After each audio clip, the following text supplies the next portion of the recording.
దేవుని యొక్క వాక్యంలో అంటారు ఈ రాత్రికాల సమయంలో ప్రభువుని ఎల్లప్పుడూ కూడా మన నోరట స్తుతించాలట. స్తుతి అంట ఏం మారుస్తుందా? స్తుతి మాట్లాడండి ఓపెన్ అవ్వాలి. స్తుతి ఏం చేస్తుంది బాబు? సుజి స్తుతి ఏం చేస్తుంది? స్తుతి ఏం చేస్తుంది కదా? ప్రార్థన నానా వండర్ఫుల్. గడి క్లాస్ చదవండి. చదవగలరా? ప్రార్థన ఏం చేస్తుంది? చెప్పండి. ప్రార్థన ఏం చేస్తుంది? పరిస్థితులు మార్చేవాడి లోకంలో లేడు.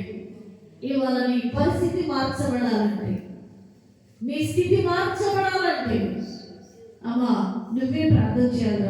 ఎవరు చేయాలి ప్రార్థన? ఎవరు చేయాలి? నువ్వే చేయాలి. కాబట్టి నీ పరిస్థితిని మార్చేది ఏది లేదు, నీ స్థితిని మార్చేది ఏది కూడా లేదు. ఒకవేళ ఏదైనా మార్చగలిగిందయ్యా అంటే అది ఏంటి? ప్రార్థన. కాబట్టి క్రైస్తవ బిడ్డలను మనం ఒక భక్తుడు అంటాడు ఒక పెద్ద ఆయన, ఈరోజు నాకు పని చాలా ఎక్కువగా ఉంది, బిజీగా ఉంది. అయితేనట ఆయన ప్రతి ఉదయం 4 గంటలకి లేచి 6 గంటల వరకు ప్రార్థన చేస్తారంట. ఆయన పెద్ద ఆఫీసర్. ఎవరండి ఆయన? ఆఫీసర్. మరి ఆఫీస్కి వెళ్ళిపోవాలి, చాలా పనులు. ఆయన కింద చాలా మంది ఉద్యోగస్తులు ఉంటారు. అయితే ఆ రోజు ఒత్తిడి ఎక్కువ ఉందట. అయితే దేవుడికి ఈయన మనసులో అనుకుంటున్నాడట, ఏమని ఈ రోజు కొంచెం 1 గంట సేపు నేను తక్కువ చేస్తే బాగుంటుందేమో విన్నారా అని ప్రార్థనలో గడిపేటప్పుడు ఆయన ఆలోచన. ఎందుకంటే మిగతా పనులు చూసుకోవచ్చు అనుకున్నాడు. ఆ రోజంతా కూడా చాలా ప్రాముఖ్యమైన పనులు ఆయన ముందు ఉన్నాయి. చాలా హైయర్ ఆఫీసర్స్ వస్తారు, చెక్ చేస్తారు, ఎన్నో పనులు ఉన్నాయి. అప్పుడు దేవుడు అంటాడట, ఈ రోజు నువ్వు 3 గంటలు ప్రార్థన చేయాలి. ఈ రోజు నువ్వు ఇదేంటి బ్రహ్మా, నాకు చాలా బిజీ ఉంది కదా, అందుకే నువ్వు 3 గంటలు చేయి. 3 గంటలు చేయి. అప్పుడు ఆ రోజు ఒత్తిడిగా ఉన్న పనులన్నీ కూడా సులువుగా మారిపోయాట. హల్లెలూయా. ఆ స్ట్రగుల్ అంతా కూడా తొలగిపోయిందట. కాబట్టి నా ప్రియ సహోదరులారా, ఇక్కడ ఒక వ్యక్తి ప్రార్థన మనం చూద్దాం. యాకోబు పత్రిక 5వ అధ్యాయం 17వ వచనం రాత్రి మనం అందరం కూడా ధ్యానించుకుందాం. ఎందుకంటే ఎవరి బిడ్డలు ఇక్కడ స్త్రీలు బిడ్డలు ఉన్నారు, లేడీస్ ఉన్నారు. ఒకవేళ అవా మనం చాలా సార్లు అనుకుంటాం, నేను చేసే ప్రార్థన నా ప్రభు వినాలంటే మనం ఏం చేయాలి? మీరు ప్రార్థన చేస్తున్నారా? ఎంతకాలంగా చేస్తున్నారు? యాకోబు ఎంతకాలంగా ప్రార్థన చేస్తున్నారు? ఖచ్చితంగా చెప్పండి. ఎన్ని? యా కదా. మరి ఎప్పుడైనా నీ ప్రార్థన చేసిన తర్వాత నీ ప్రభు నీతో మాట్లాడడం ఎప్పుడన్నా చూసావా?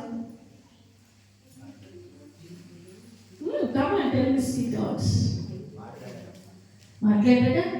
కొన్నిసార్లు మనం ఏం చేస్తాం? మనమే మాట్లాడతాం. ఏం చేస్తాం? ఇప్పుడు నీకు ఒక పెద్ద అవసరం ఉంది, నువ్వు దాన్ని ఎట్లా అడగాలో ప్లాన్ చేసుకుంటావు. వచ్చి నాతో మాట్లాడుతూనే ఉంటావు. మాట్లాడి చివరికి నేను ఎస్ ఆర్ నో అని నీకు చెప్పేసానికి నేను వెళ్ళిపోతాను. సో నువ్వు మాట్లాడిన దానికి ఆన్సర్ కావాలి కదా. అంటే నువ్వేం చేయాలి? నో, రైట్ ఆన్సర్ కమా స్పీకర్ చెప్తారు. మీ దగ్గర రాసారు, చెప్పండి. చెప్పాలి. మీ దగ్గర క్యాచ్ చేయండి, మీ దగ్గర బ్రెయిన్ ఉంది, చెప్పాలి. నేను ఎగ్జాంపుల్ చెప్పాను కదా, తెలుగే మీతో మాట్లాడింది. మీరు వెయిట్ చేయాలి. ఏం చేయాలన్నా మీరు మాట్లాడడం అయిపోయిన తర్వాత మీరు ఏం చేయాలా?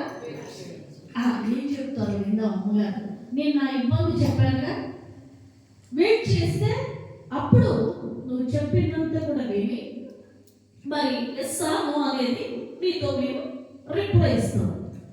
మనం ఏం చేస్తామంటే చాలాసార్లు మన జీవితాల్లో ప్రార్థన చేసి అట్లా నిద్రపోతాం, లేదా గబగబా దేవుడు చెప్పేసి వెళ్ళిపోతాం. అమ్మ ఏం ప్రార్థన చేసుకున్నాం అనుకుంటాం. అది కరెక్ట్ కాదు. నువ్వు ప్రార్థన చేసేటప్పుడు ఎట్లుండాలంటే నాన్న, నీ మనసు ఎట్లుండాలంటే పరిపూర్ణంగా దేవుని మీద ఉండాలి. ఎవరి మీద? హల్లెలూయా. ఇప్పుడు నీ మాట మనుషులు వింటారా? ఇవాళ భార్య మాట భర్త వినట్లా, భర్త మాట భార్య వింటున్నారు. అవసరం విడాకులు వెళ్ళిపోతున్నా, నమ్ముతారా? ఇచ్చే విడాకులు అంటున్నారు తెలుసా? కానీ ఒకరి మాట ఒకరికి లోబడాలి, వినాలి అంటే అది దేవుడి వాక్యం తెలిస్తే తప్ప ఎవ్వరి వల్ల కాదు.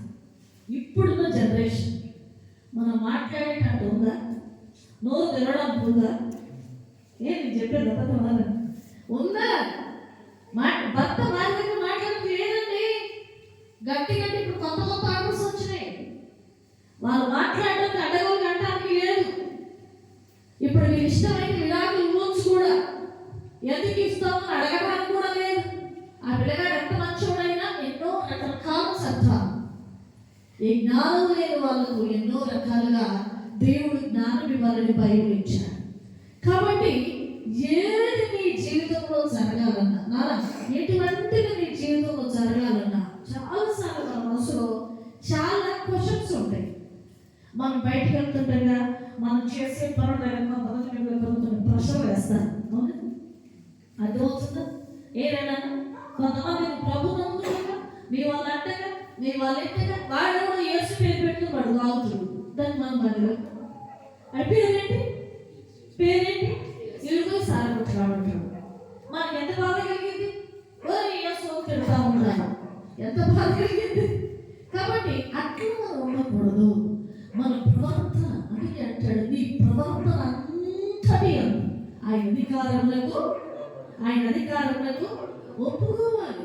ఆయన అధికారములకు ఒప్పుకోవాలి నాన్న. మనం ఎప్పుడు కూడా నాన్న మన మనసు మన మాట వింటారా? మీ మాట వింటారా? ఇక్కడ వచ్చి అమ్మో నేను రోజు ఇంటికి వెళ్ళి తప్పకుండా ప్రార్థన చేయాలి, వాక్యం చదువుకోవాలి ఎంతో అనుకుంటాం. సేపు బైబిల్ చదువుతున్నారా? ప్రభుత్వం మాట్లాడుతున్నారు. దేవుడితో మాట్లాడితే మీతో ఆయన మాట్లాడేది ఏనా? మీరు ఆయనతో మాట్లాడడానికి ఇష్టపడాలి నాన్న. ఒకవేళ మీరు ఆయనతో మాట్లాడేది ఏం జరుగుతుందో మనం చూద్దాం. చూడండి, యాకోబు రాసిన పత్రిక 5:17 వచ్చిన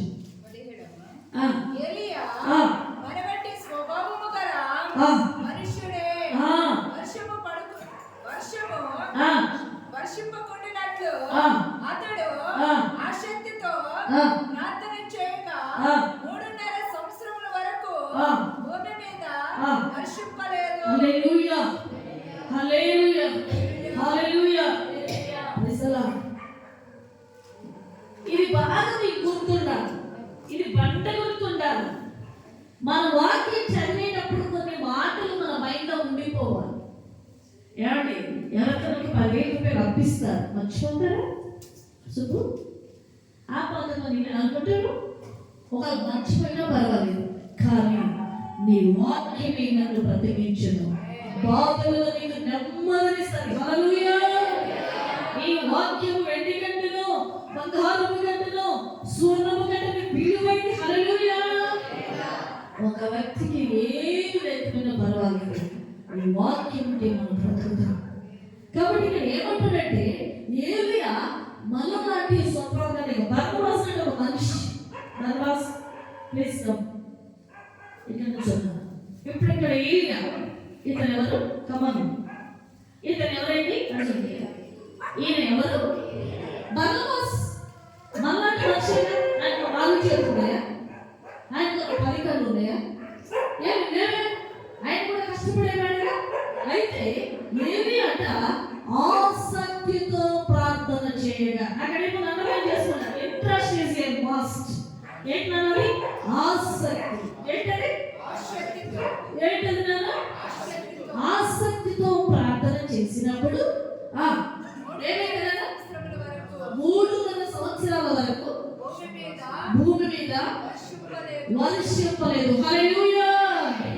ఎందుకు ఆసక్తితో ప్రార్థన చేసి ప్రార్థన చేసే పనులు ఆయనకు భారంగా ఉన్నాయి, దుఃఖంగా ఉన్నాయి.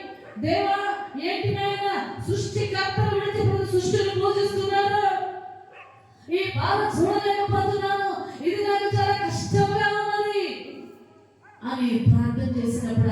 చేశాడట?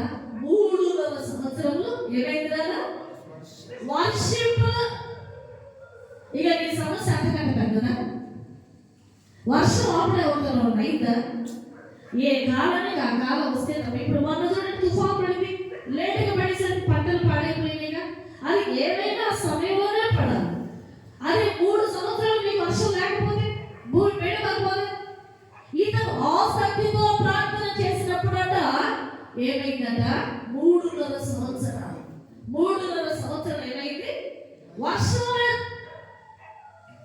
మరి నువ్వు ప్రార్థన చేస్తే నీ భర్త మారడే, నువ్వు ప్రార్థన చేస్తే నీ భార్య మారదే, నువ్వు ప్రార్థన చేస్తే నీ అప్పులు తీరిపోయి, నువ్వు ప్రార్థన చేస్తే ఎప్పుడు ఉన్నకాడ ఉంటుంది, ఒక మంచి మోటార్ బైక్ కొనుక్కొని ఎందుకు నువ్వు రుణాలు తీరిపో, ఎందుకు అప్పు తీసుకున్నవాడిగా ఉంటున్నావు?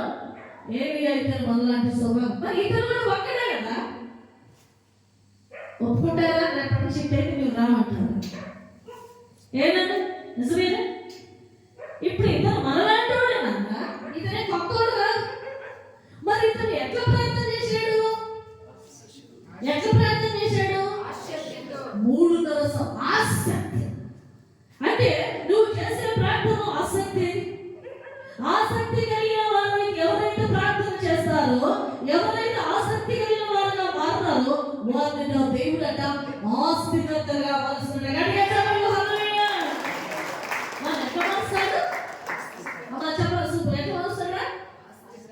ఎట్లా మారుస్తున్నా? నువ్వు ఆసక్తితో ప్రార్థన చేయి. అమ్మా నువ్వు ఆసక్తితో ప్రార్థన చేయనా? నువ్వు ఆసక్తితో ప్రార్థన చేయి. ఏమా ఈ చట్టి బిడ్డను ఈ తల్లి ఎంత ఆసక్తితో జాగ్రత్త చేస్తుందో నేను చూశాను. అవునా కదా? ఇప్పుడు పత్తి వస్తుంది, పత్తికి మనం ఏం చేయాలి? 5 గంటలకి వెళ్ళిపోవాలి. ఎందుకు? మంచు కూరకపోతే ఆ మంచు దాటిపోతే మనకు అట్లా వదులురాదు.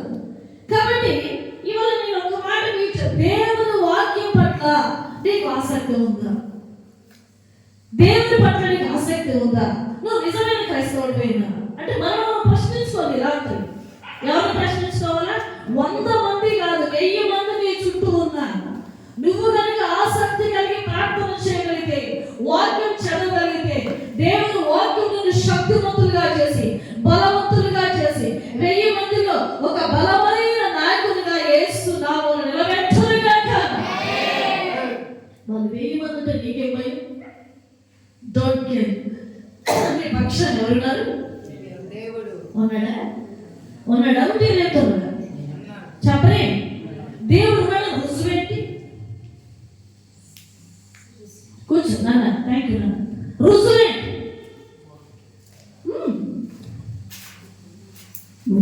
ఏమంటారు?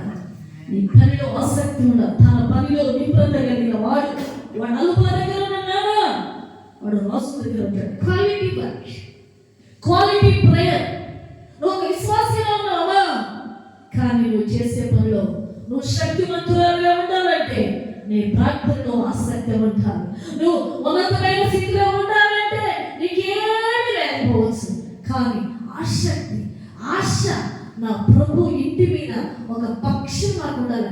నా ప్రభు దగ్గర జీవజలాలు ఊటలున్నాయండి. నేను దొరుకుతున్నానా? నీ దరిద్రం పోతున్నానా? నీ వ్యాధి పోతున్నాయినా? నీ సమస్య పోతున్నాయినా? నీ కుటుంబం నిరంతరంగా దీవించబడింది. హల్లెలూయా. నీవు నిజముగా మొరపెడితే అంటే మీరు చేసే ప్రార్థన ఉంటేనా? మీరు ఇంటి ప్రార్థన చేస్తారంటే మన ఉత్తర మంత్రానికి ఈ మధ్యకాలంలో ఒక 5 సాక్ష్యం ఉన్నా 30 రోజులు రోజు ఉపవాస ప్రార్థన. సాయంత్రం పూట, సాయంత్రం 7 గంటల నుండి 10 గంటల 3 గంటలు 10 తర్వాత భోజనం. అంటే వాళ్ళందరూ కూడా భోజనం చేయరు. ఒక ఉండలు ఎవరైనా పెద్ద వయసు అలాంటి టీవీలు తాగుతారు. రాత్రి ప్రార్థన తర్వాత వాళ్ళు ఏం చేస్తారట? భోజనం చేస్తారు కలిసి. మళ్ళీ 30 రోజులండి. 30 రోజులు అమ్మ ఉపవాస ప్రార్థన. నాన్న అమ్మ మేము వస్తాం, మీ దగ్గర ఉంటామంటే ఎంతమంది ఉంటారండి చర్చకి? ఇక అమ్మగారికి వెళ్ళేది పని ఏమి లేదు. అది పోయి ఇంటిపడ్డారు.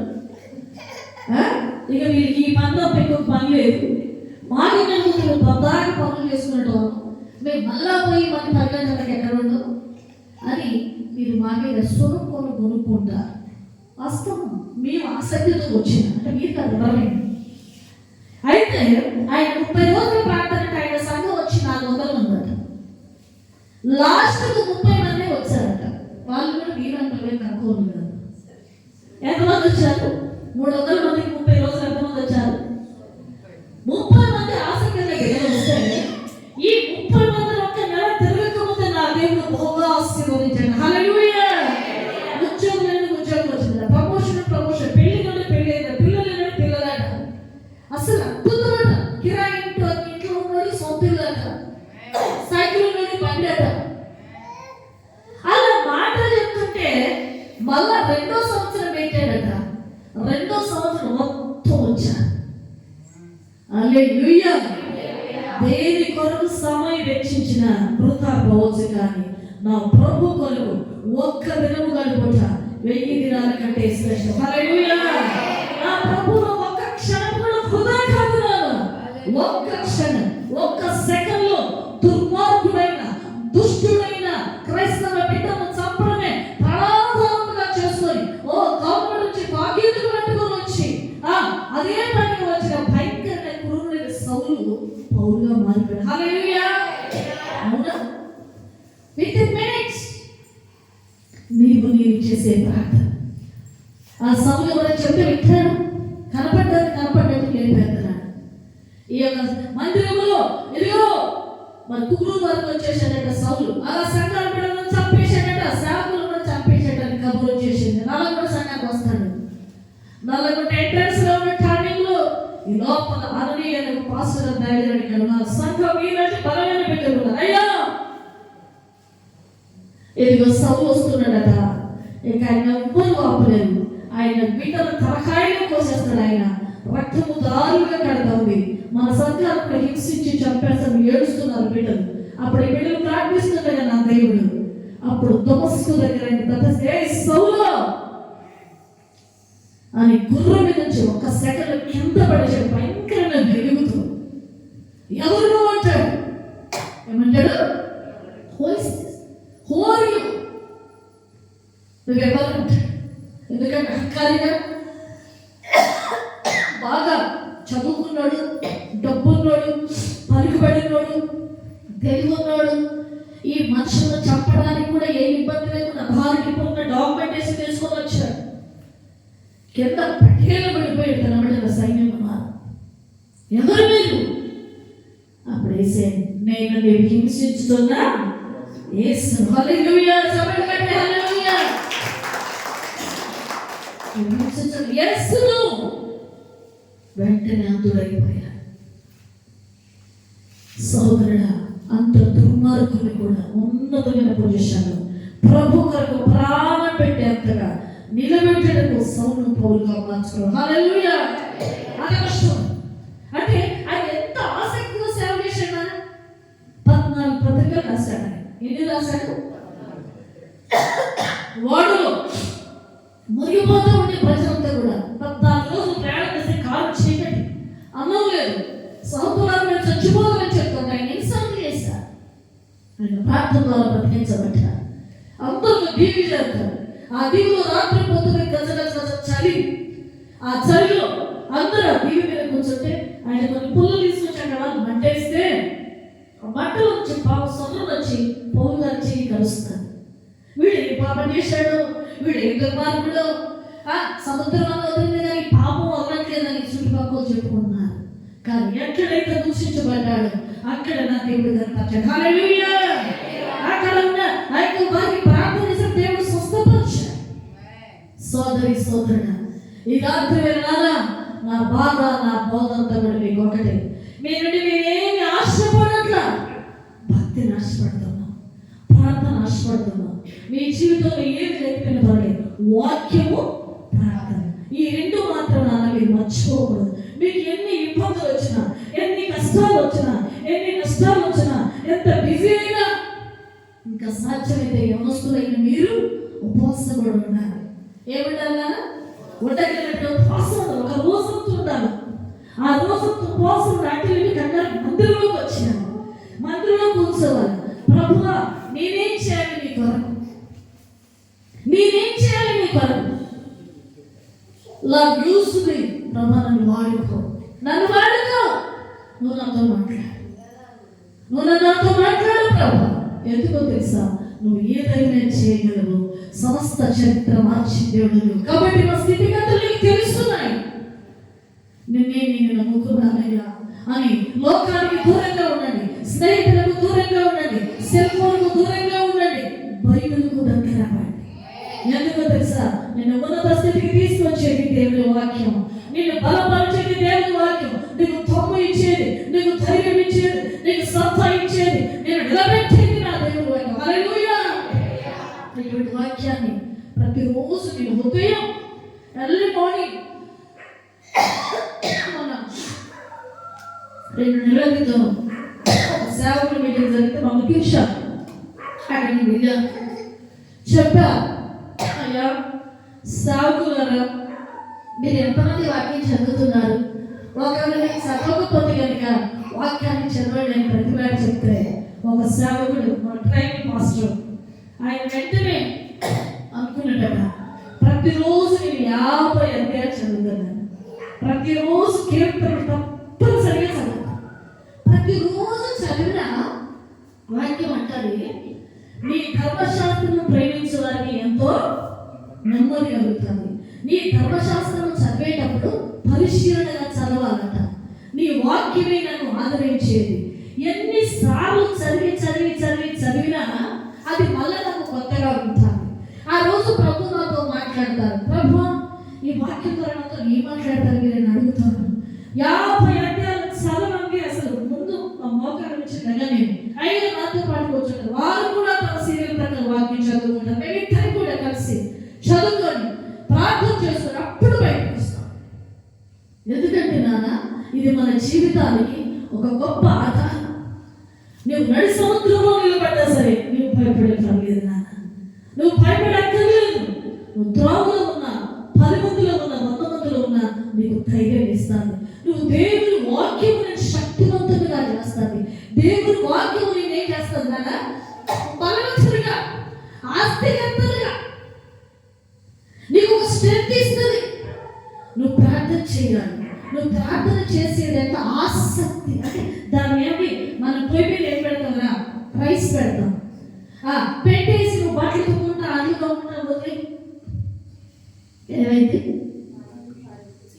చెప్పలే, ఏమైంది మాడిపోయి పనికి రావాలి. పొద్దునప్పుడు మనం వెళ్ళాలి, అప్పుడప్పుడు మనం చూసుకోవాలి కదా, ఒప్పుకుంటారు. చూసుకుంటే చక్కగా సమయంలో అన్నం మార్చుకుంటాం. ఎందుకంటే ఇక్కడ ఏది అంట మనలాంటి స్వభావం మనుషుడి. మరి ప్రార్థన చేశారు. ఏలియా ఏం జరిగింది నాన్న, వర్షం అయిపోయింది. 300 సంవత్సరాలు కూడా ఎందుకు ఆగిందని అంటే 300 సంవత్సరాలు ఆసక్తి కలిగి ప్రార్థన చేశారు. ఆసక్తి, శ్రద్ధ కలిగిన ఐశ్వర్యవంతుడు అవుతాడు. మరి నీ ప్రార్థనలో ఏముండాలి చూడండి. 300 సంవత్సరాలు ఆయన ప్రార్థిస్తే వర్షం కురవలేదు. ఆత్మలో మనకు తీవ్రత కావాలి. నీకు ఆసక్తి ఉండాలంటే పరిశుద్ధాత్మను పొందుకోవాలి. హల్లెలూయా. అందుకు దేవుడికి మాట్లాడు, ఆత్మ లేని వాడు నావాడు. తర్వాత నాకు ఆసక్తి ఉండాలి. సర్వశక్తి గల దేవుని కొరకు నేను సర్వ సత్యములోనికి నడిపించగలను. హల్లెలూయా అని ఆయన చెప్తున్నా. నువ్వు సర్వశక్తి గల దేవుని వైపు సర్వ సత్యములకు నడిపించబడినట్లయితే ఏమైందినా, ఆత్మ పొందుకుంటే నీ జీవితం ఉన్నత శిఖరాలకు తీసుకెళ్తాడు. హల్లెలూయా. ఉన్నత శిఖరాలు నువ్వు నెక్స్ట్ లెవెల్కి వెళ్ళిపోతావు. మేము ఉంటే మాకు 50 సంవత్సరాలు వచ్చేసినాయి. ప్రభు ఆరోగ్యం ఇస్తే మీ దగ్గర ఇంకెన్ని సంవత్సరాలు రాగలరు మీరు చెప్పండి. మీరంతా చిన్నపిల్లలు, ఎన్ని సంవత్సరాలు రాగలరు? సంతోషం గారు చెప్పండి. తర్వాత మీరు కూడా పెద్దవాళ్ళు అయిపోతారు. కానీ మీకు మాలాగా ప్రేమతో ఇంత చక్కగా వాక్యం చెప్పేవారు దొరుకుతారా? ప్రేమించేవాళ్ళు దొరుకుతారా? అన్ని ప్రభుత్వ కష్టపడి కడుపు కట్టుకొని ఉపవాసం ఉండి ఇల్లు వదిలి వాకులు వదిలి బిడ్డలు వదిలి ఈరోజు చిన్నబాబు ఉపవాస ప్రార్థనలో ఉన్నాడు. ఆయన ఎప్పుడో ఒక్కసారి వస్తాడు. అమ్మా ఈ రోజంతా నేను పాజిటివ్ అడిగాను, పాజిటివ్ కూడా రూమ్లోనే ఉంటాను.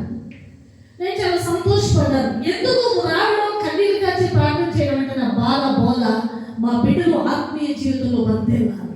ప్రియుడా, నువ్వు ఆత్మలో వర్ధిల్లుతున్నప్పుడు, ఒకవేళ వర్ధిల్లుతున్నట్లయితే అప్పుడు ఏం చేయాలి? అన్ని విషయాల్లో ఒక స్పిరిచువల్ ఫిట్నెస్ ఉంటే అప్పుడు ఎట్లుంటావు? ఫిజికల్ ఫిట్నెస్ ఉంటావు.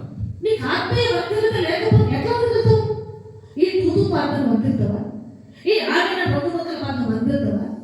ఏనా చెప్పండి. మీకు రోగం రావచ్చు, కష్టం రావచ్చు. మొన్న మా ఊర్లో బాగా ఉన్నతమైనాడు హై రిచ్ పర్సన్ ఆయన మనశ్శాంతి లేక చచ్చిపోయాడు. అదే ప్రభు నమ్ముకుంటే అతను బ్రతికి ఉండేవాడు. చాలా బాధపడ్డాను నేను. ఎందుకు చెప్తున్నానంటే సహోదరులారా, నువ్వు ప్రతిరోజు బైబిల్ చదువుతున్నారా ఎంత గొప్పగా ఉంటావంటే, ఒక రాణిగారు చెప్తుందట, ఆమె దగ్గరట యెహోవాకు భయభక్తులు కలిగినట జీవసాధకులు నాకు తెలుసు. అనేక పరిపాలన చూసి వచ్చాడట. అమ్మా, అసలు గొడవలు, కక్షలు, శత్రువులు లేరు. అసలు బ్రిటిష్ రాణి ఏం జరుగుతుందో ఒక లేడీ అసలు ఎట్లా పరిపాలన చేస్తున్నాడు?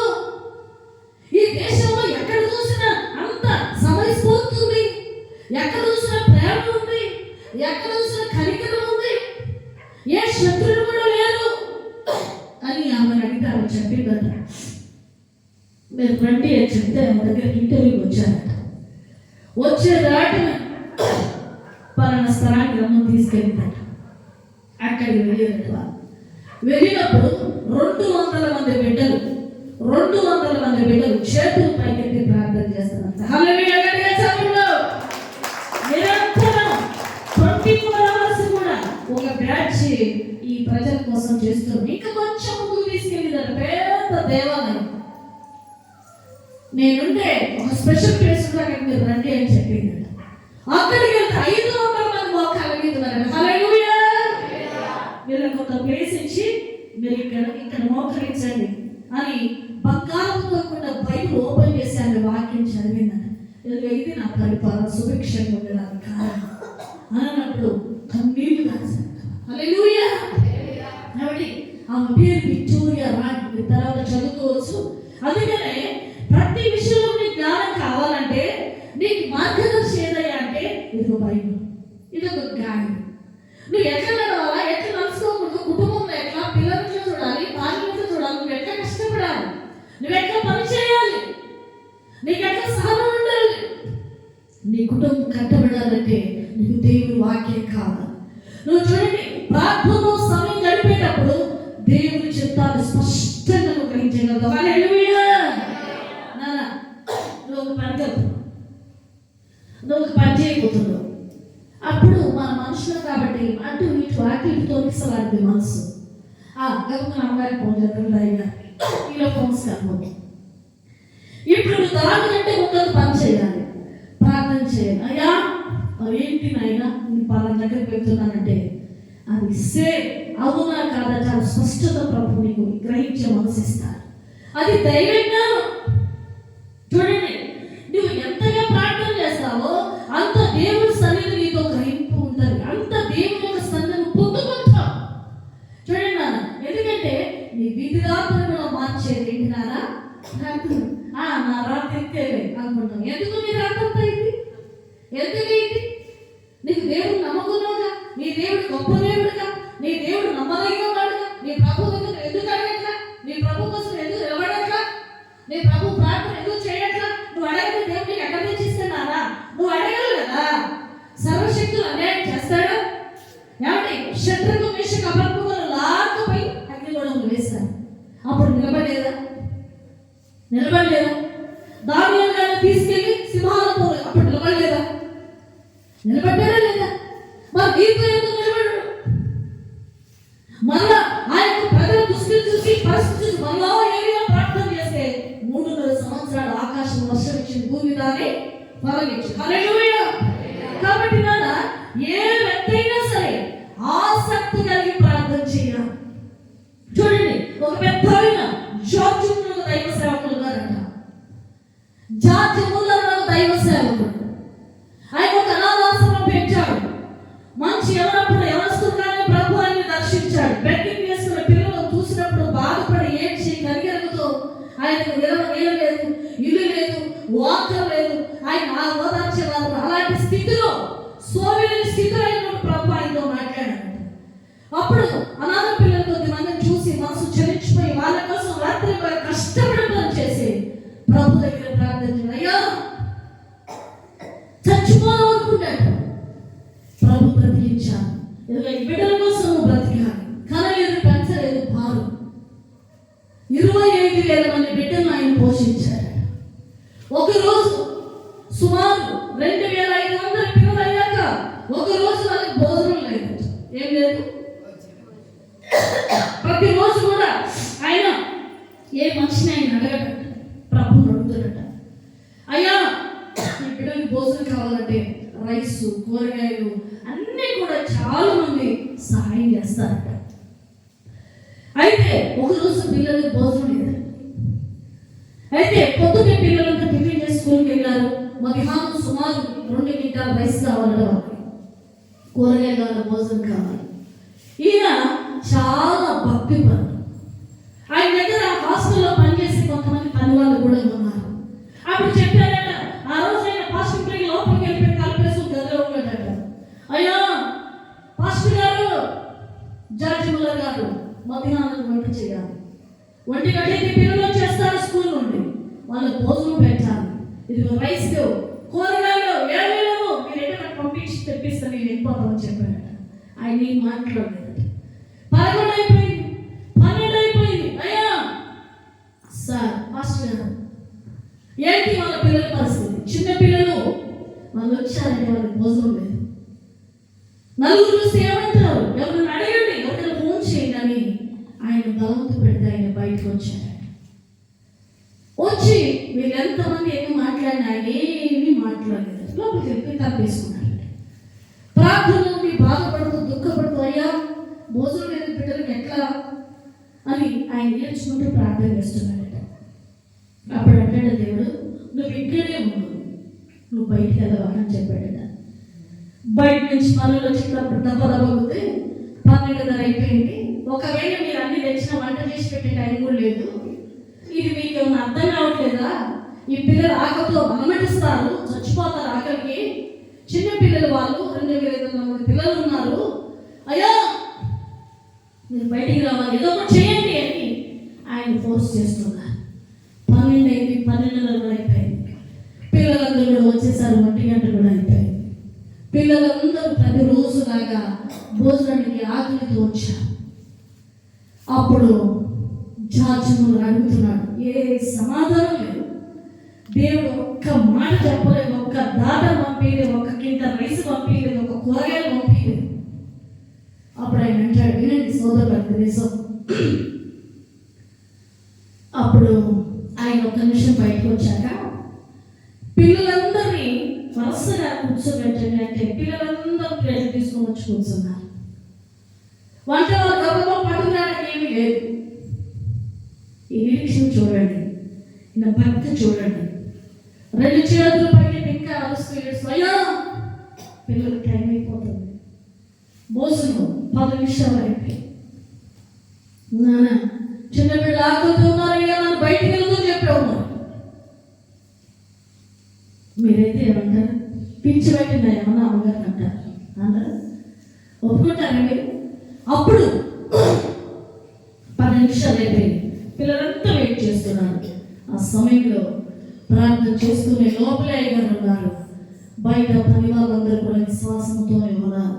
ఏదో దేవుడికి మీరు చేయబోతున్నాడు దైవం ద్వారా అనుకున్నారు. ఒక పెద్ద నారి వచ్చి ఆ గేట్ దగ్గర ఆగిందంటే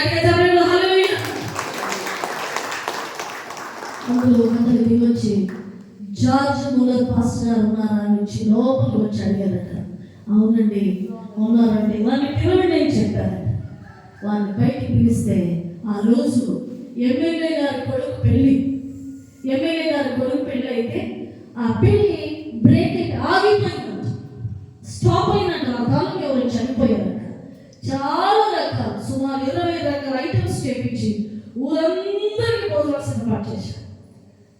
వస్తున్నారు వెళ్ళిపోతున్నారు, వస్తున్నారు తను వెళ్ళిపోతున్నారు.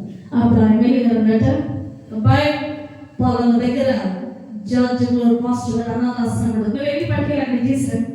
నా పేరు చెప్పు, వాళ్ళు ప్రే చేయమని చెప్పాడు. గట్టిగా చెప్పండి హల్లెలూయా. ఈ భోజనాలు 2 లారీలు ప్రజలు తీసుకొచ్చి సమస్తం లభిస్తే ఎప్పుడు కంటే కూడా ఆ రోజు మంచి భోజనం బిడ్డలు తిన్నారు. ప్రియ సోదరి సోదరుడా, అద్భుతాలు చూసి పని చేసే వాళ్ళ బిడ్డలందరూ కూడా కళ్ళల్లో నీళ్ళు చెమ్మగిలినాయి. ఆ విధంగా అస్తమ 25,000 మంది పిల్లలతో ఆయన పోషించబడ్డాడు. అయ్యా ఎట్లా జరిగింది అద్భుతం? బాగా ఆ పుస్తకాలు నేను చదివినప్పుడు ఆ స్టోరీ అతను ఆసక్తితో ప్రార్థన చేయగా గట్టిగా చెప్పండి హల్లెలూయా. ఎట్లా చేశాను? నువ్వు ప్రార్థన చేసినప్పుడు వాక్యం చదువుతావు. నువ్వు ఒకటే ఉన్నావా? నువ్వు ప్రార్థన చేసేటప్పుడు ప్రభుతో మాట్లాడుతున్నావు, వాక్యం చదివేటప్పుడు ప్రభు నీతో మాట్లాడు.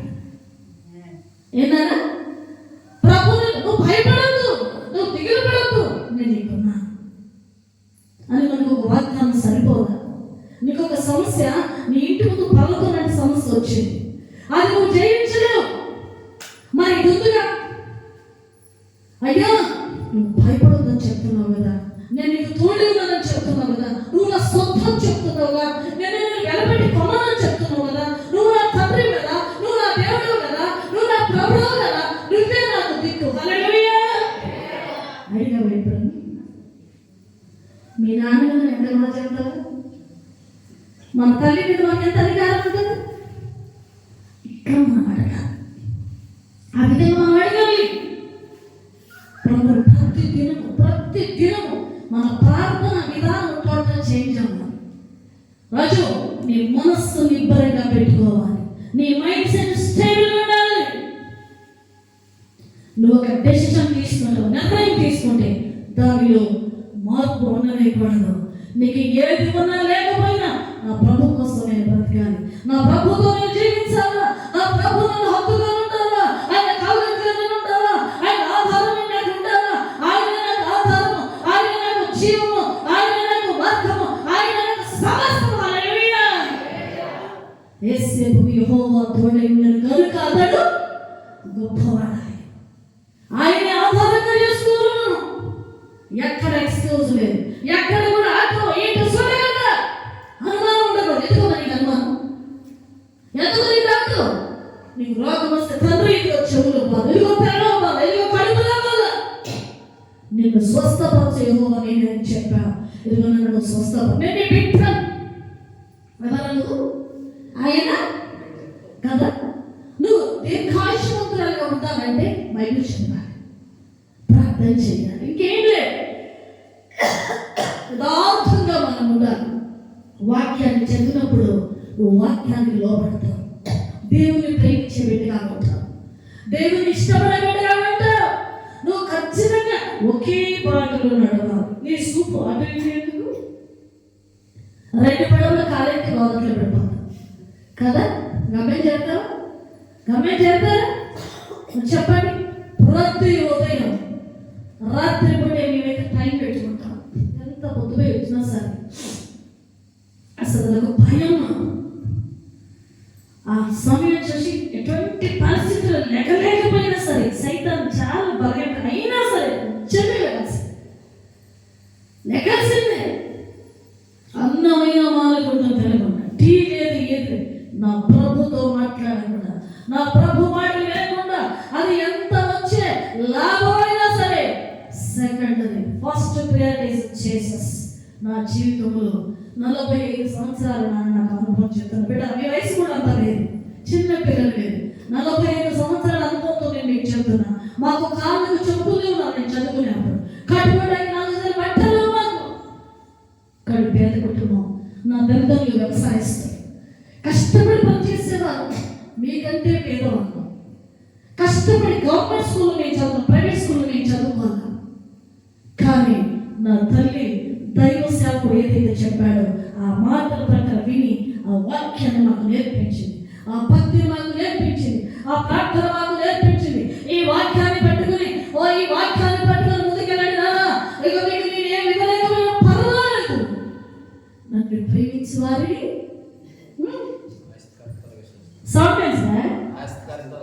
ఏం చేయాలి? మరి ఇప్పుడు చేయలేదా? చేయలేదా? ఏమైనా తక్కువ చేశాడా? ఏమైనా అన్నం చేశాడా? ఏమైనా బోధన లేకుండా ఉందా? ఏమైనా బట్టలు లేకుండా ఉన్నాయా? ఎందుకు? ఎవరిచ్చారు ఈ ప్రాపర్టీ? ఎవరిచ్చారు నాన్న? పోతులు నాకు ఎవరి పంపులు నాకే, నేను పంపు. నీ పని కొరకు మేము వచ్చాము అయ్యా. ఇది దేవుడి పని, ఏనాడు వెనుదిరిగే పని లేదు. ప్రాణం నాలో ఉన్నంత వరకు నా బిడ్డలకు వాక్యం అందించి భక్తి నేర్పించి వెళ్ళిపోవడానికి ఒక అవసరం. కాబట్టి నాన్న మీరు ఒక కొత్త యేసు నామములో మార్పు చెందుదురు గాక. మనం హస్తకళలు చేయలేదా? మా పిల్లలకు బట్టలు లేకుండా చేశారా? మా పిల్లలకు చెప్పులు లేకుండా చేశారా? ఇక మా పిల్లలకు ఒక్కొక్కరు 10 జతలు చెప్పులు, ఇక నాకు కూడా 5 జతలు ఉంటాయి. ఆయన ఒక్క జత కూడా లేవు నాన్న. ఎవరిచ్చారు? ఉన్నతమైన ఉద్యోగం నెలకు 1,00,000. మీరు ఉద్యోగం ఇస్తే నాకే 4 లక్షలు నచ్చలే ఇస్తే నేను జాబ్ ఇచ్చేందుకు నాకు డబ్బులు వస్తాయి. సెంట్రల్ గవర్నమెంట్ జాబ్ ఉన్నది, దిగిపోతే దగ్గర 32 లక్షల డబ్బులు వస్తాయి. అట్లా కూర్చుంటే జీపు డ్రైవర్ అని నాకు ఇస్తాను. అయినప్పటికీ ఐగుప్తు సుఖభోగముల కంటే ఇశ్రాయేలు ప్రజలతో శ్రమయ్యేందుకే మేలు. హల్లెలూయా. ఉద్యోగం రిజైన్ చేయడానికి వెళితే మేడం గారు అప్పుడు నా వయసు ఉంది, నేను చాలా చిన్న వయసు, నాకు 20 years. అమ్మాయి నువ్వెందుకు రిజైన్ లెటర్ ఇచ్చావు? నీకు బుర్ర పనిచేస్తుందా? నువ్వు బాగా చదువుకున్నావు, ఉద్యోగం మానేది గవర్నమెంట్ జాబ్. నీ భర్త ఏం ఉద్యోగం? అమ్మగారు మేడం గారు పాస్టర్ గారు అని చెప్పి, పాస్టర్ గారు నీకు డబ్బులు దొరుకుతాయి అమ్మాయి, నీ పిల్లలు అయిపోతుంది. ఎట్లా ఎన్నో అసలు రిజైన్ తీసుకోలేదా? నువ్వు ఎన్ని మండలంలో జాబ్ చేయించాను, మంచి ఇంటెలిజెన్స్ అని చెప్పిన సర్టిఫికేట్స్ ఎన్నో ఇచ్చారు నాకు. అయినా ప్రభు ప్రేమను బట్టి దేవా నాకేదున్నా లేకపోయినా పర్వాలేదు, నేను ఉద్యోగాన్ని రిజైన్ చేస్తున్నాను నేను చెప్తాను. యెహోవా ఇదే. హల్లెలూయా. నిజంగా చాలా క్లిష్ట పరిస్థితులు ఎదుర్కొన్నాను, చాలా కఠినమైన పరిస్థితి. 10 పైసలు 5 పైసలు ఇదే గొంతులు వచ్చేవారు నడిచి వాగమటి, అది గోదావరి దాటి గుట్టమటి, చిన్న చిన్న పిల్లలు ఎంత బాగో. ఎన్నిసార్లు ప్రభువా నువ్వు ఉన్నావు కదా, నువ్వు చూస్తున్నావు కదా, నీ కొరకే కదా, రోడ్డు లేదు, మోకాళ్ళతో కొడతా. తీరా ఇక్కడ ముందు ఏముంది, గట్టిగా 20 రూపాయలు కూడా కాదు, 10 రూపాయలు నాకు కలిసి నాకు 4 రూపాయలు. మళ్ళీ పిల్లలు ఆకలి అంటారు, ఊరుకుంటారు, చిన్న పిల్లలు కదా. ఎంత బాగుంటే సేవలో ప్రభు నలగొట్టి వెలగొట్టి మాకు ఏం నేర్పించాడంటే భక్తి నేర్పించాడు. హల్లెలూయా. హల్లెలూయా. ఏది ఉన్నా ఏది లేకపోయినా నువ్వు పిలిచావు, నువ్వు బ్రతికిస్తావు. మరో పడక మీద ఉన్నావు 2022 భయంకరమైన ఫీవర్, డెంగ్యూ వ్యాధి. ఈ రాత్రి ఈ టైం డాక్టర్ కండిషన్ సీరియస్ అని చెప్పేశారు. రక్తజనాలు పడిపోయినాయి, డాక్టర్స్ చేతులు ఎత్తేశారు, ఎవరు చేయలేమని చెప్పారు. బాబు హైదరాబాద్ నుండి వచ్చేసాడు. అయ్యారు బాబు మాట్లాడుకున్నారు, కొంచెం ధైర్యం చెప్పారు. ఎవరు ధైర్యం చెప్పినా నా మనస్సు కుదుట పడట్లేదు. ఇక నేను ప్రభు రాజ్యం వెళ్ళిపోతానేమో. ఒకవేళ నా కొడుకులు 2 ఉన్నారు, వాళ్ళు బ్రతుకువాళ్ళు, కానీ నా ఆత్మీయ బిడ్డలు ఉన్నారు, వాళ్ళ నాథలు అవ్వకూడదు. వాళ్ళకి ప్రార్థన కావాలి, వాళ్ళకి వాక్యం కావాలి. అయ్యా ఇంతమంది బిడ్డల పరిస్థితి ఏంటని నాకు చాలా దుఃఖము, బాధ. మీరు మందిరాల్లోనే చేశారు, సీతారామపురం వెళ్ళారు, కుగురు వెళ్ళ చేశారు.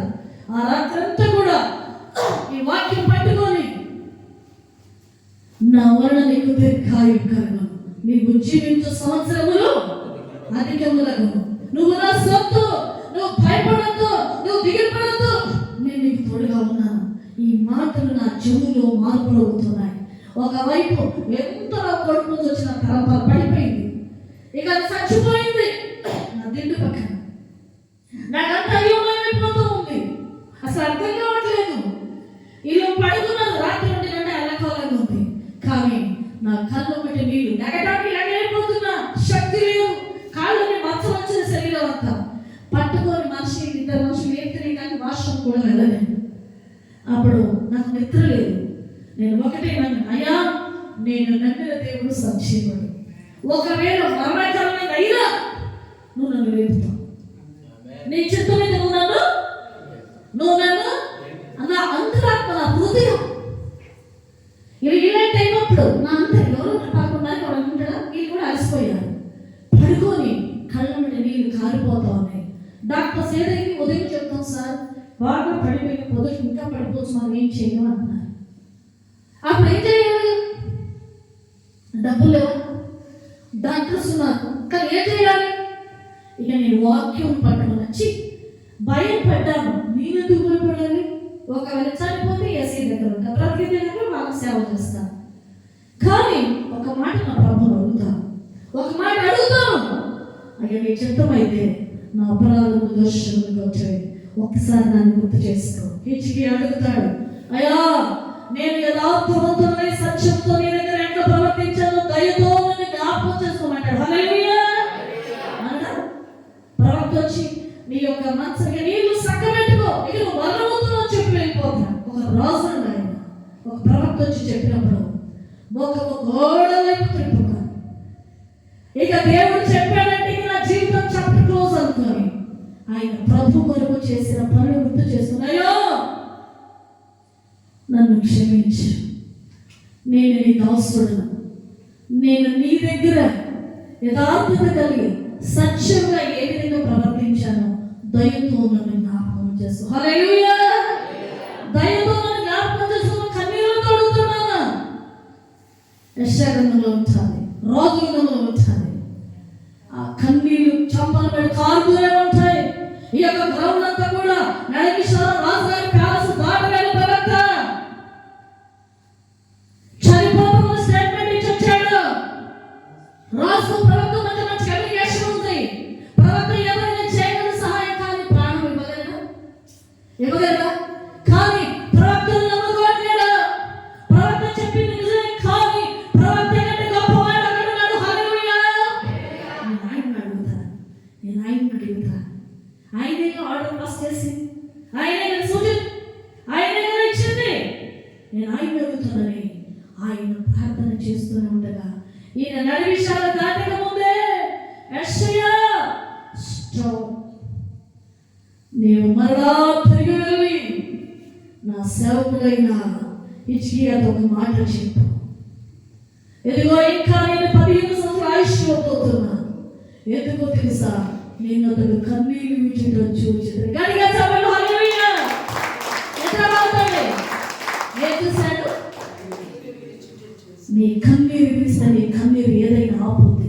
నీ కన్నీరు ముందుకు వెళ్ళావు, వెనక తిప్పిందే నా దేవుడు నీ కన్నీటిని దాటిపోయేవాడు కాదమ్మా. నీకు ఎన్ని శ్రమలు వచ్చినా సరే నీ కన్నీరు దాటిపోయామా, నువ్వు కన్నీళ్ళతో ఆ శబ్దతో ప్రభువుని అడగా, కన్నీటితో నువ్వు అడిగే అదే ప్రార్థన. ఒకరు ప్రభువును అడిగారంటే నీ ప్రభు దగ్గర నువ్వు ఏం చేసావు? ఉపవాసం ఉన్నావా? ఓ 2 గంటలు ప్రార్థన చేసావా? తెల్లవారు ప్రార్థన చేసావా? మంత్రుల పక్కన నువ్వు మంత్రాలు వస్తావా? తలుపు తీస్తావా? ఊడుస్తావా? కడుగుతావా? పరిచయం ఏం చేసావా? ఏం వస్తావు? జాగ్రత్త, పరీక్ష చేసుకోండి. నువ్వు ఏది చేసావో అది నువ్వు పట్టుకొని ప్రభువుని అడగడానికి ఉంటుంది. రైట్, నేను చేశాను నా ప్రభువా, నేను నీ కొరకు ఏం చేశాను దయతో నన్ను జ్ఞాపకం చేస్తూ ఏం చేయాలో కూడా చెప్పు. అయ్యా నా యవన జీవితం అంతా కూడా ఆకలి లేదు, దప్పిక లేదు, నడుము కట్టుకున్నాయన రోజుల తరబడి నీ కొరకే వెయిట్ చేశాను ఆయన, నీ పని చేశాను ఆయన, ఒక రాసిస్తే నీ పని చేస్తానని నా ప్రభుత్వ చెప్పగల ధైర్యం నా దగ్గర ఉంది. నాన్న నీ దగ్గర ఏమని ఎవరుస్తున్నా? నువ్వు అడిగడానికి ఏముంది? నువ్వు ఏమి లేకపోతే సంపాదించుకో. నేను ఎప్పుడైతే ప్రార్థన చేసి ఏడుస్తున్నాను, ఒక తెల్లని వస్త్రాలు వేసుకున్నాయన, 55 ఏళ్ళు అయ్యారంత వయసు ఉంది, నవ్వుకుంటూ నా ముందుకు వచ్చి నిలబడ్డాడు. నవ్వుతున్నాడు వచ్చి ఒక 100 మంది ఇక్కడ తెల్లని వస్త్రాలు వేసుకుని చేతుల పైకి అట్లా నిలబడ్డారు. ఒక ప్రాణంలో వాళ్ళు నా దగ్గర ఉన్నారు. ఏ వచ్చి చిరునవ్వు నవ్వుతున్నాడు. ఏం జరుగుతుందో నాకు అర్థం కావట్లా. నా ప్రభువే ఆయన వచ్చి సమాధానం. హల్లెలూయా. నా ప్రభువును దర్శించాను, గొప్ప వెలుగుని చూశాను. ఆ రాత్రి 3:30 గంటలు అయింది టైం చూసుకుంటే. 4 గంటల కల్లా ఇక నాకు దర్శనం వచ్చింది. ఎక్కడ లేని శక్తి నాకు వచ్చింది, ఎక్కడ లేని శక్తి నాకు వచ్చి నేను నీరుగా వేసి బాత్రూమ్ వాష్రూమ్కి వెళ్ళి వచ్చి ఆ బాగునే దాని మీదనే అరగంట సేపు మోకాల మీద బెడ్ కింద ఉండి thank you so much lord. అయ్యా నువ్వు నన్ను దర్శించావా, నువ్వు నన్ను స్వస్థపరిచావా, నువ్వు నన్ను బాగు చేసినందుకు నీకు వందనాలు, నువ్వు చేసిన నేను కృతజ్ఞత స్తుతులని ప్రభువుకు ప్రార్థన కన్నీటితో చేస్తూనే ఉన్నాను.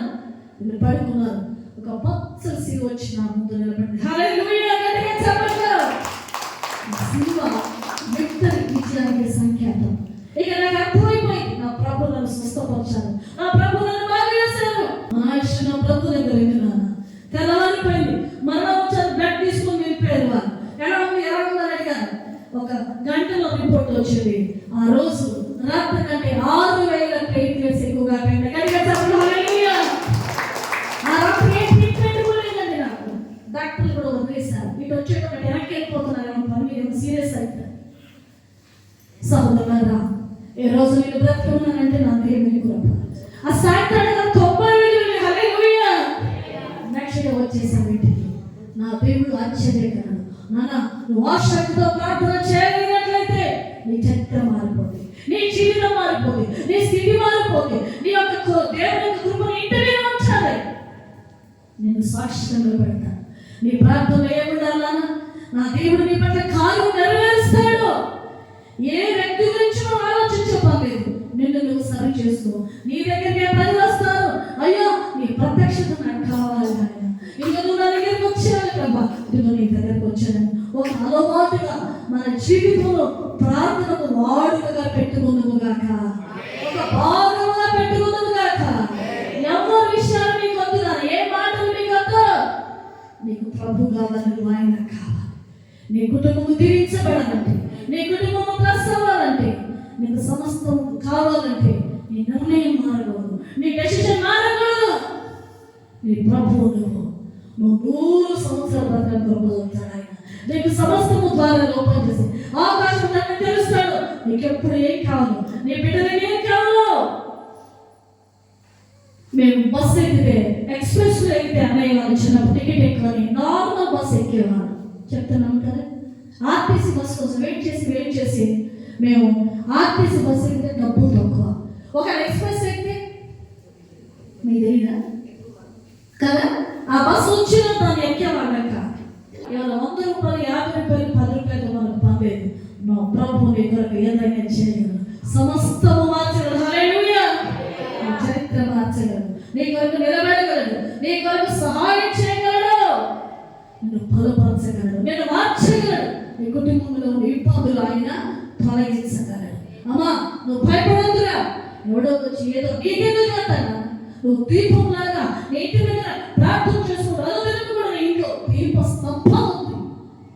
ఏమండి, ఈ పాము వస్తాయి ఎక్కడికి, తేలు వస్తాయి ఎక్కడికి, లైట్ ఉంది ఇక్కడ వస్తాయి. ఇక్కడ చెప్పండి, వస్తాయి రావు కదా. మన లైట్ ఉంది కాబట్టి రావు, అదే లైట్ లేకపోతే ఎక్కడికైనా వస్తాయి. కాబట్టి నేను ప్రార్థించే తల్లిగా ఉన్నాను, ప్రార్థించే తండ్రిగా ఉన్నాను. ఎవరు పెట్టినారా? నా ప్రభు నిన్ను వాడుకోబోతున్నాడు, నా ప్రభు నీతో మాట్లాడబోతున్నాడు. ఆయన మీ కొరకు ఏదైనా చేయగలడు. ఈ రాత్రి వేళ నాలో ఆసక్తిగా ఉన్నావా? నీ ప్రభు కొరకు ఉపవాసం ఒక పూట నడుము కట్టుకుంటావా? నీ ప్రభు కొరకు 2 గంటలు ప్రార్థన చేయగలవా? నీ సెల్ ఫోన్ ఇచ్చేసాను దేవునికి. నీ సెల్ ఫోన్ అవసరం టైం ఇవ్వదు. నీ ప్రభు కొరకు లేవు. నీ సెల్ ఫోన్ అవసరానికి వాడుకో. నీ ప్రభుకు ప్రదోస్తాను. ప్రతి ఉదయం ప్రభుతో మాట్లాడు, ప్రతి సాయంకాలం ప్రభుతో మాట్లాడు. నువ్వు ఏ పని చేసినా, నువ్వు ఇంట్లో ఉన్నా, నువ్వు బయటికి వెళ్ళినా, నువ్వు ఎక్కడికి వెళ్ళినా, నీ ఆత్మ దేవునితో కనెక్ట్ అయి ఉండాలి, నీ స్పిరిట్ దేవునితో కనెక్ట్ అయి ఉండాలి. మేమైతే ఎక్కడ సమయంలో నిద్ర పట్టే దాన్ని కూడా దేవుని స్తుతించుకుంటాం హృదయంలో. అసలు వేరే ఆలోచన మాకు ఉండదు. అయినా నువ్వు ఎప్పుడు స్తోత్రం అంటాడు, ఇంక వేరే ఏముండదు. ఎప్పుడు ఏది గుర్తొస్తే ఇంక తర్వాత ముందు స్తోత్రం వస్తుంది. ఎందుకంటే స్తుతి చేయుట యథార్థవంతులకు ఏంటి నాన్న? మీరు ఎందుకు స్తుతి చెప్పట్లా? స్తోత్రం మీకు అంటారు కదా. దేవుని మనం గణపరచడం కదా. ఆయన నువ్వు గణపరిస్తే నిన్ను ఆయన, నీ పిల్లలకు నువ్వు ఏడవా, నీ పిల్లలకు నువ్వు ప్రార్థన చేయవా? నా కొరకు నా తండ్రిని ప్రార్థన చేశాను కాబట్టి మేము ఈ రోజు ఇలా బ్రతకగలుగుతున్నాం. మా జీవితంలో నా దేవుడు టర్నింగ్ పాయింట్ చేశాను. మేము ఇంకా ఉన్నట్టు మాకంటే ఎక్కువ మా పిల్లలు కూడా ఉన్నత స్థితిలో ఉంటారు. ఎందుకు? That is our God's grace. నేను పిల్లలు కూడా అదే నేర్పించాను. మేము ఫాస్ట్ ఉంటాడు. ఈ రోజంతా ప్రార్థనలో ఉంటారా? నీ సమస్య వచ్చిందంటే మనుషుల దగ్గరికి వెళ్ళదు బిడ్డ. నువ్వు దేవుడితో విన్నవించుకో. నీ ప్రభు నీకు ఏదైనా చేస్తాడు. విశ్వాసంలో సడలతో చెప్తాను. ధైర్యంగా ఉండి కరెక్ట్గా ఉండాలంటే అది దేవుని సహాయం కావాలి. మేము ప్రార్థన చేస్తాం. నేను అన్నం తింటే నా కడుపు నీకు నిండుదా? నీకు నిండుదా? నువ్వు గుడి వైపు మాత్రం నీకు వెళ్తేనే కదా. అలాంటప్పుడు నువ్వు కూడా కడుపు మార్చుకో. నువ్వు కూడా గంటల తరబడి ప్రభు దగ్గర మోకాలి. నీ భవిష్యత్ ఏంటో, నీ ప్రణాళిక ఏంటో, నీ కార్యాచరణ ఏంటో నీ ప్రభుతో మాట్లాడు. ఆయన ఏది చెబితే వాళ్ళు చేయి. అంతేగాని నేను నాదేది నా ఇష్టానికి వీలేదు, లోకపు స్నేహాలతో వీలేదు. నువ్వు ఏ పనిలో ఉన్నా సరే నీ ప్రభువుని ముందు పెట్టుకో. నాన్న ఈ పగటి వేళ వెళ్ళడం ఈ 4 యవనస్తులకు విన్నా నాకు సరిపోతుంది. ఈ రాత్రంతా కూడా ప్రభు వందన చెప్పవచ్చు. ప్రార్థనలో ఆసక్తి కలిగి మీరంతా ఎట్లున్నా ఆసక్తి. ప్రతిరోజు మీ చేతుల్లో నా బైబిల్ చూడండి. మా బైబిల్ ఎట్లా అయిపోయింది? 2,000 రూపాయల బైబిల్ 8,000 నలిగిపోతుంది. ప్రతి పేపర్ కూడా అది వాళ్ళు వచ్చేటప్పుడు అటు ఇటు దులుపుకొని శుభ్రంగా కొత్తగా పెట్టుకొని వస్తారు. బైబిల్లో వాక్యం చెప్తున్నప్పుడు దేవుడు నాతోనే మాట్లాడి ఇమీడియట్గా వెంటనే అండర్లైన్ చేసుకోవాలి. హిజ్కియా కన్నీళ్ళు విడిచడం నేను చూసిందంట. మరలా వచ్చి ఆయన 15 సంవత్సరాలు ఆయుషించి వెళ్ళిపోతాడు. అటువంటి వాట్స్ కన్నీళ్ళ ప్రార్థన ఏంటి అనేది మనం రాసుకోవాలి. కన్నీళ్ళతో విత్తువాడు సంతోషకాలంతో పనులు మోసుకోవచ్చు. నాన్న విత్తనం అంటే ఏంటి? నాన్న ప్రార్థన చేయడం. విత్తనం అంటే ఏంటి? ప్రార్థన చేయడం అంటే అడగడానికి ఇష్టపడాలి. మనం ఎంతో ఆసక్తి అనుకోవడం సైతంగా నిన్ను రానివ్వడు, ప్రార్థన చేయనివ్వడు. ప్రార్థన చేస్తే బాధపడిపోతాం కాబట్టి వాడు అటు ఇటు వాళ్ళు వచ్చారు వీళ్ళు వచ్చి ఇచ్చికాకి వద్దు. దేవుడితో సహవాసం చేసేవాడు మనుషుల సహవాసం కోరుకున్నాను. మనుషులకు వచ్చి మనం దూరంగా ఉండాలి, స్నేహితులకు దూరంగా ఉండాలి, ఫోన్స్ దూరంగా ఉండాలి. ఈ మనుషులతో మాట్లాడితే సమయం మనకు తెలియదు. అప్పుడు దేవుడితో దగ్గర అవుతున్న కొద్దీ నువ్వు మనుషులకు దూరం అవుతావు. హల్లెలూయా. నువ్వు దేవుడికి దగ్గర అయితే మనుషులకు దూరం అంటే శత్రుత్వం సుమా లిమిటెడ్. నువ్వు ప్రభువు దగ్గర కావాలి.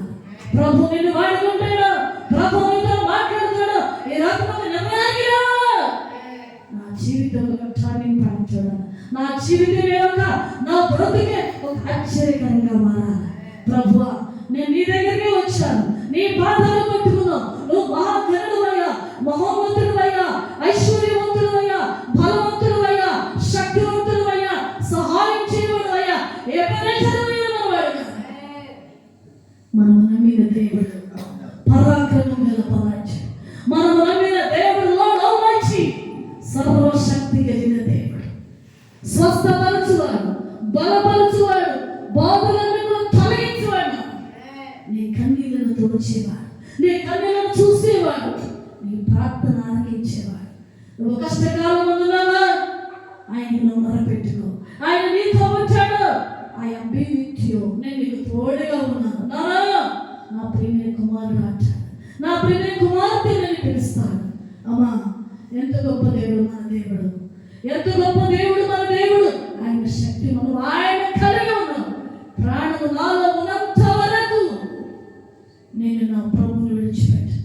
ఇందాక మాట చెప్పానే, జార్జ్ ముల్లర్ దైవజనుడు 25,000 నరాల బిడ్డలు పోషించేవాడు. కొన్ని సంవత్సరాలుగా ఒక ధనవంతుడు ఆయనకు సహాయం చేస్తున్నాడట. కొన్ని సంవత్సరాలుగా ఆయన అనాథాశ్రమాన్ని. కొన్ని సంవత్సరాల తర్వాత ఆయన ప్రభువును నమ్ముకున్నాడు, బాప్తిసం తీసుకున్నాడు. ఒక్కడే కొడుకట. ఆ కొడుకు అస్సలు మాట వినడట, ఎందుకంటే నిశ్చయం.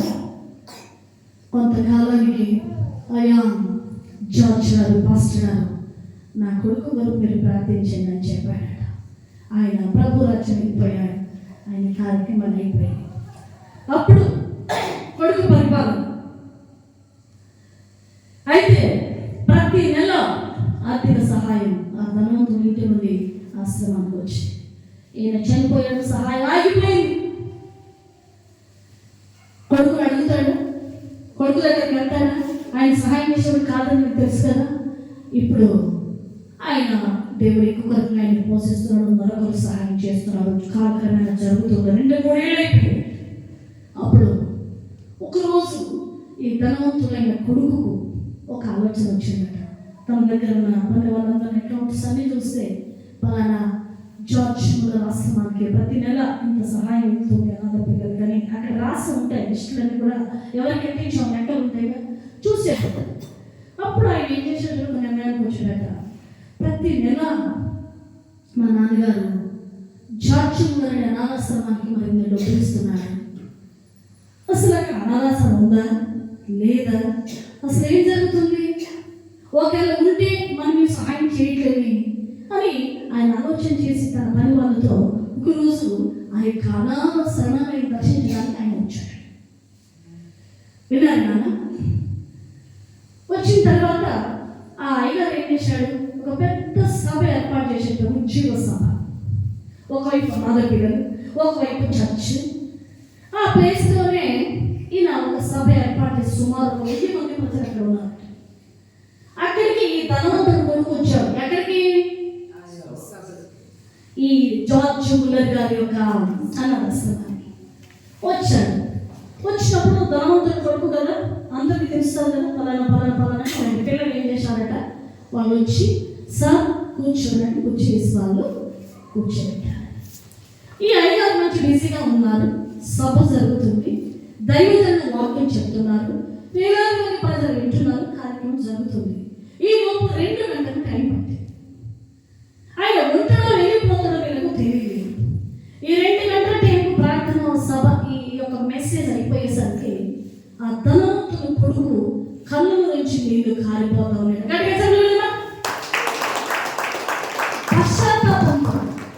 పశ్చాత్తాపంతో పక్కన కుర్రోలంటున్నా, ఇప్పుడు నాకు జీసస్ కావాలి, నేను ఏం చేయాలి? I want you Jesus, I want Jesus, నాకు యేసు ప్రభు కావాలి. నేను ఇప్పుడు ఏం చేయాలని పక్కన ఉన్న కుర్రోలను అడుగుతున్నాడు. అయితే 2 గంటలు అయిపోయాయి, 2 గంటలు మీటింగ్ అయిపోయింది. తర్వాత ఎవరో వచ్చాయా, పలానా ధనవంతుడు కొడుకు మీటింగ్ వచ్చాడు సార్, నేను జార్జ్ ముల్లర్ గారిని కలవాలని అడిగాడట అని జార్జ్ ముల్లర్ గారు ఆ బాబు దగ్గరికి వచ్చాడు. బాబు అంటే పెద్దోడే, సుమారు 40 ఏళ్ళు ఉంటాయి. అప్పుడు ఈ జార్జ్ ముల్లర్ అయ్యగారిని చూసి 2 చేతులు పట్టుకొని ఈ ధనవంతుడు ఒకటే ఏడుస్తున్నాడట, సార్ నాకు యేసు ప్రభు కావాలి, నాకు జీసస్ కావాలి, నన్ను మీరు మన్నించండి, నేను ఇంత మంచి మాటలు మిస్ అయ్యాను, ఈ రోజు వరకు నాకు ఇలా ఉంటాడు అనే సంగతి కూడా నాకు తెలియదు, నాకు రక్షణ కావాలి. ఇది నాకు యేసు ప్రభు కావాలి సార్, నాకు రక్షణ కావాలి, నా మనసు బాధపడుతుంది, నేను ఉండలేకపోతున్నాను అని ఆయన పోరు ఏడ్చుకుంటూ ఆయన 2 చేతులు పట్టుకున్నారట. అప్పుడు జార్జ్ ముల్లర్ అయ్యారు, అయ్యా బాబు నేను ఇక్కడికి ఎందుకు వచ్చానో నాకు తెలియదు ఆయన అన్నాడట. 38 సంవత్సరాలుగా నువ్వు ఇక్కడికి వస్తావని నాకు తెలుసు. 38 సంవత్సరాలుగా మేము మీ కొరకు ప్రార్థన చేస్తున్నాము, నువ్వు ఇక్కడికి వస్తావని నాకు తెలుసు. ఏదో ఒక రోజు నా ప్రభు నిన్ను నడిపించాను, ఇందుని బట్టి నా ప్రభు నామానికి మహిమ కలుగుగాక. హల్లెలూయా. పరలోకంలో మీ నాన్న ఆత్మ సంతోషిస్తారు అని ఆయన విజ్ఞప్తి చేశాడు. ప్రియ సోదరి సోదరుడా, ఒక సమస్య మీద ఉంటే ఎంతకాలం ప్రార్థన చేస్తున్నావు? 1 రోజా, 2 రోజులా, నెల రోజులు చచ్చిపోతున్నావా? యేసు ప్రభు డైరెక్ట్ వస్తా ఉందా? యేసు ప్రభు ఏంటి పక్కన తిరుగుతున్నావా? పక్క వాళ్ళ మాటలు వింటున్నావా? నో, నువ్వు నమ్మిన దేవుడు మాట్లాడే దేవుడు. ఒకవేళ ఈ రాత్రి నమ్మినట్లయితే దేవుని మహిమను నువ్వు నమ్ముతున్నావు. యు వాంట్ బిలీవ్, నమ్ముతున్నావా? ఏమి అని నమ్ముతున్నావు? నీ జీవితం ట్రాన్స్ఫర్మేషన్ కావాలి, మార్పు కావాలి, మారిపోవాలి. జార్జ్ ముల్లర్ 38 సంవత్సరాల తర్వాత బాబు రక్షణ పొందాడు. నాన్న, ఒక అంశం ఉందంటే, ఒక వ్యక్తి ఉన్నాడంటే, ఒక సమస్య ఉందంటే నువ్వు ఎంతకాలమైన ప్రార్థన చేయాలి, నువ్వు నెరవేరేంత వరకు ప్రార్థన చేయాలి. 2 రోజులు చేసి అయిపోతున్నావా? 3 రోజులు చేసి అయిపోతున్నావా? దేవుని పక్కన పెడుతున్నావా? నీకు ఆసక్తి ఉందా? కార్యము జరిగేంత వరకు, ప్రాణము ఇలా ఉన్నంత వరకు నీ ప్రభువును అడగాలి. అయ్యా మాటిగా అడగాలి. ఒక అన్యాయస్తుడైన న్యాయాధిపతి ఉన్నాడు, దేవునికి భయపడేవాడు కాదు, మనుషులు లక్ష్యపెట్టేవాడు కాదు. ఒకవేళ మాటిగా కడుపునయ్యా, నాకు నా ప్రతివాదికి న్యాయం తెచ్చవా, నా పట్ల న్యాయం ఉందయ్యా, నువ్వే తప్ప ఎవరు తెలుసానంటే నువ్వు రాబోతు వెళ్ళిపోతాడు. కానీ మాటికి వెళ్ళి అడుగుతా ఉంటే ఆ అన్యాయస్తుడైన వాడు, దేవుడికి భయపడిన వాడు కూడా ఆమెకు న్యాయం చేశాడు. హల్లెలూయా. నీ దేవుడు అంతకంటే గొప్పవాడు కాదా? నీ కొరకు ప్రాణం పెట్టేవాడు కాదా? నీ కొరకు పిడుగులు తిన్నవాడు కాదా? నీ కొరకు రక్తం దాచేవాడు కాదా? నీ కొరకు ఉపవాసం ఉన్నవాడు కాదా? నీ కొరకు పట్టవాడు కాదా? నువ్వెందుకు నమ్మవు? నువ్వెందుకు ప్రార్థన చేయవు? నీకెందుకు భయం? నీ దేవుడు ఉన్నాక నిన్ను మధ్యలో చనిపోయిస్తాడా? నీ ప్రాణం తీసుకుంటాడా? నో. యేసు నామములో నన్ను పీడించే దయ్యమా, దురాత్మ, రోగమైన దయ్యమా, యేసు ఇచ్చిన అధికారమును command in the name of Jesus. హల్లెలూయా.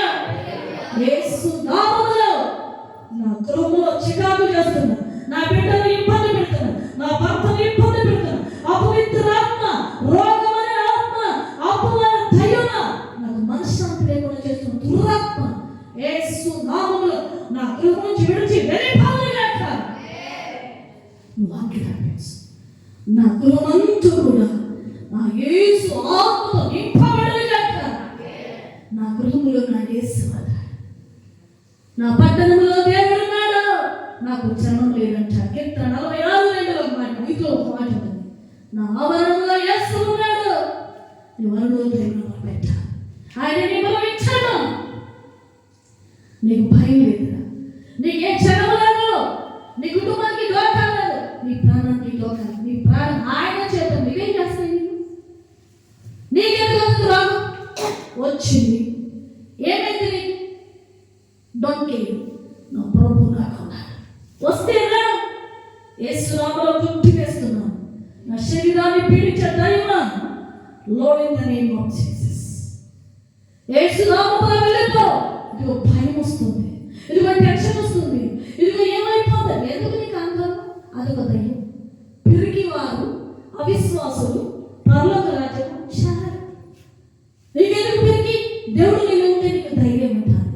నీకు అక్కర్లా సాధారణంగా ఆందోళన పెట్టారు, గందరగోళంగా టెన్షన్ అయినా సరే డోంట్ కేర్. నా ప్రభు నాతో ఉన్నాడు. నిరంతరమైన పట్టణం వెళ్ళే మేము నిరంతరంగా నిలబడతాం. నిర్భయంగా ఉండాలి. నీ ప్రభు ఉంటే నువ్వు ఉంటావు. ప్రభు లేకపోతే భయం వస్తుందా? సమస్యలు వస్తాయినా? భార్యతో ఒకరికొకరు లోపడాలి, క్షమించుకోవాలి, ప్రేమించుకోవాలి, అబద్ధాలు చెప్పుకోకూడదు, నిజాయితీగా ఉండాలి. నీవు నా పాలున కలిసి బ్రతకాలి, ప్రభువును స్తుతించాలి. నీ పట్టణంలో దేవుడు అంటే నీకు చెడ్డ ఉందా? నీ ఇంట్లో ప్రభు ఉండొద్దా? నీ ఇంట్లో మధ్యలో దేవుడు మందాలి. హల్లెలూయా. చిన్న చిన్నవి కూడా కాలిపోతాయి. సహోదరి సహోదరుడా, ఈ రాత్రికాల సమయంలో నీ విశ్వాసం ఏమేరుకుంది? ఒక ఏళ్ళ ప్రార్థన చేస్తే 3000 సంవత్సరాల వర్షం ఆగింది. ఒక ఏళ్ళ ప్రార్థన చేస్తే యోషువ ప్రార్థన చేస్తే సూర్యచంద్రులు ఆగిపోయినాయి. నీవు ప్రార్థన చేస్తే కార్యం జరగట్లేదు, మేలు జరగట్లేదు. కారణం ఆసక్తి లేదు, ఆశ లేదు, ఆపేక్ష లేదు. మనం ఆపేక్షగానే ఉంటారు. యవనస్తులు ప్రభు మిమ్మల్ని అభిషేకిస్తాడు, మిమ్మల్ని వాడుకుంటాడు. మీరు నిలబడితే అద్భుతంగా జరుగుతాయి. మీరు బజార్లో నిలబడిన ప్రజలు భయపడతారు మిమ్మల్ని చూసి. తాగుబోతులు భయపడతారు, తిండిపోతులు భయపడతారు, మంత్ర